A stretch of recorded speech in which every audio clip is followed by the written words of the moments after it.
ঢাকা-চট্টগ্রাম মহাসড়কের সীতাকুণ্ডে বাস ও ট্রাকের মুখোমুখি সংঘর্ষে ৪ জন নিহত হয়েছেন, আহত অন্তত ৮ জন। সন্ধ্যা ৬টার দিকে সীতাকুণ্ডের বটতলায় হয় এই দুর্ঘটনা।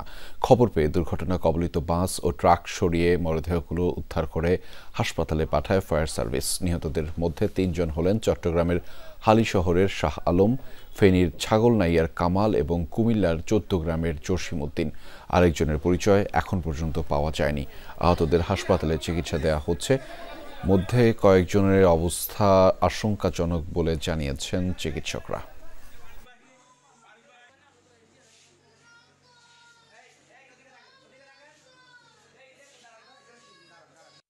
যে গাড়িটার সাথে বাড়ি গেছে লাস্টে ওইটা ওভারটেক করে নিচ্ছে আর কি। ওই গাড়িটা না থাকলে গাড়িটা ছিল না। এটা উত্তর দিকে মোমে গাড়িটা ছিল। ওই গাড়ির সাথে বাড়ি গিয়ে গাড়িটা সাত যখন ভাঙি গেছে চলে গেছে তখন আর গাড়ি কন্ট্রোল করতে পারে না। ড্রামটা একটা ছিল, এটা কেন অবৈধ পার্কিং ছিল, রাস্তার অর্ধেক ছিল, রাস্তার মধ্যে সাদা যে দায়িত্বটাকে ওইখানের মধ্যে ছিল, আর অর্ধেক ছিল দায়ের বাইরে। এবং গাড়িটা অপর দিক থেকে দ্রুত গতিতে আসছিল, তখন কন্ট্রোলার হারাই ফেলছিল, তখন পিছন দিয়ে লাগাই দিয়েছিল।